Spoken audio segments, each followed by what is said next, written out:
preliminary agreement defines the amount of work you're doing. So it's not open-ended in terms of the design and drafting. It might say, look, we're going to do a concept plan, but then you're not going to prepare working drawings until you've got a signed contract somewhere in the middle of that process. Yeah.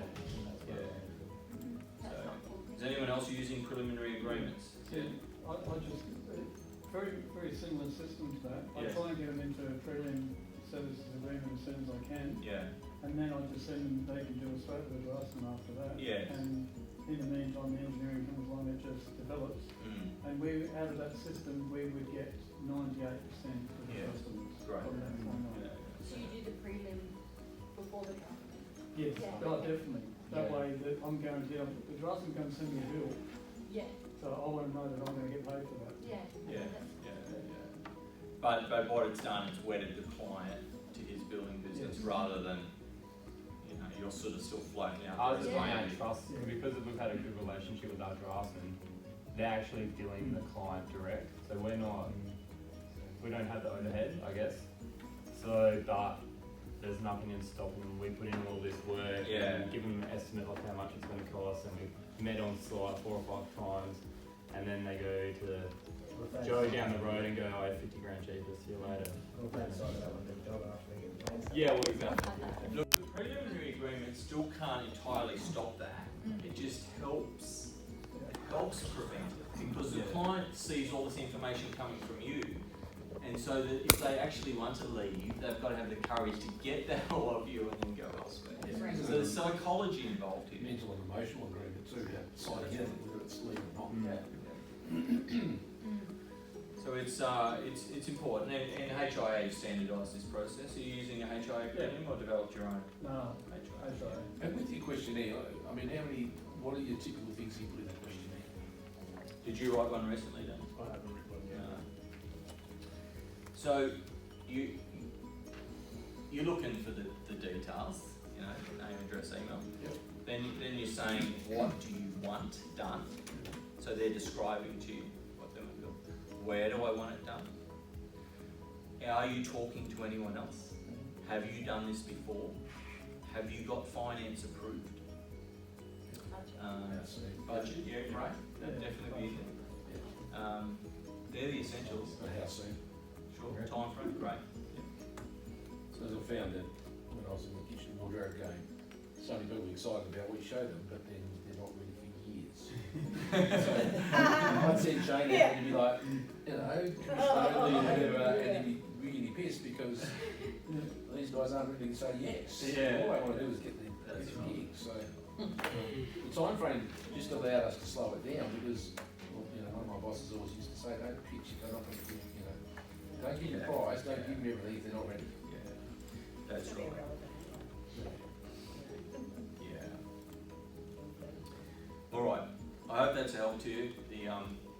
I'll encourage you to use that, and I will gather those up if that's all right. Bits and pieces that might. Cool. Is anyone invested in good marketing resources like those? Yeah.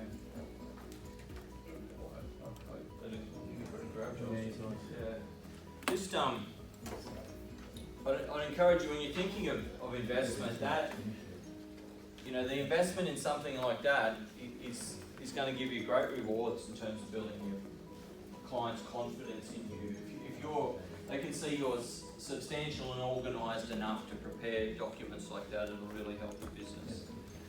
So if you haven't done that yet, please have it on the list. The investment in good photography and good graphic design will give you a lot of dividends.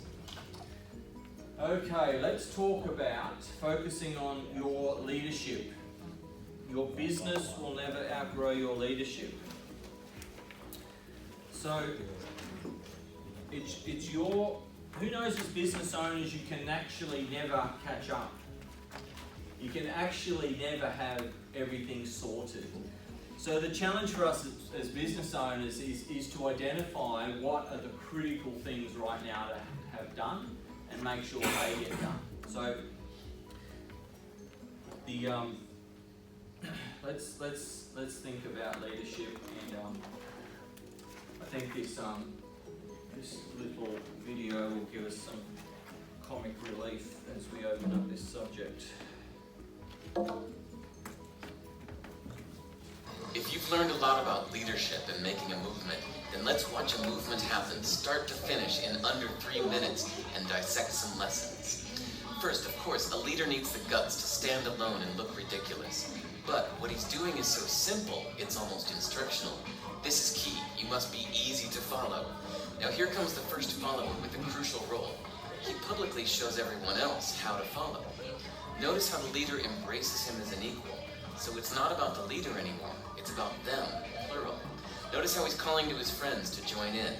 See, it takes guts to be a first follower. You stand out and you brave ridicule yourself. Being a first follower is an underappreciated form of leadership. The first follower transforms a lone nut into a leader.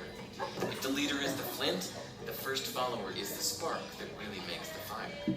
Now here's the second follower. This is a turning point. It's proof the first has done well. Now it's not a lone nut and it's not 2 nuts. 3 is a crowd and a crowd is news. A movement must be public. Make sure outsiders see more than just the leader. Everyone needs to see the followers because new followers emulate followers, not the leader. Now here come 2 more people, then 3 more immediately. Now we've got momentum. This is the tipping point and now we have a movement. As more people jump in, it's no longer risky. If they were on the fence before, there's no reason not to join in now. They won't stand out, they won't be ridiculed, and they will be part of the in crowd if they hurry. And over the next minute, you'll see the rest who prefer to stay part of the crowd, because eventually they'd be ridiculed for not joining. And ladies and gentlemen, that is how a movement is made. So let's recap what we've learned. If you are a version of the shirtless dancing guy, all alone, remember the importance of nurturing your first few followers as equals, making everything clearly about the movement, not you. Be public, be easy to follow. But the biggest lesson here, did you catch it? Leadership is overglorified. Yes, it started with the shirtless guy, and he'll get all the credit, but you saw what really happened. It was the first follower that transformed a lone nut into a leader. There's no movement without the first follower.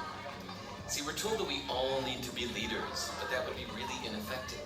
The best way to make a movement, if you really care, is to courageously follow and show others how to follow.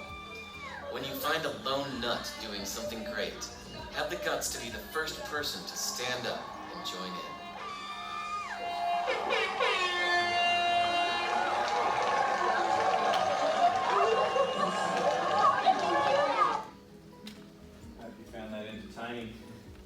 The reason I share that is I believe that leadership is actually overglorified. If you look at leaders nationally and internationally, they're actually very, very different. You can't say there's the leadership traits, and if I'm going to be a great leader, I need to be exactly like that person. The only thing that leaders have in common is actually followers. There's nothing else that they have in common. They're all so diverse. Well, the great leaders of history, that's the only thing they've got in common is followers. But there are some principles that I'd like to share that will help you as a business leader, and these things will define outcomes for you. One of them is self-control.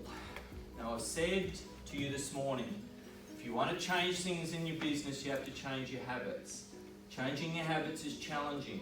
One of the critical things that defines outcomes is actually self-control.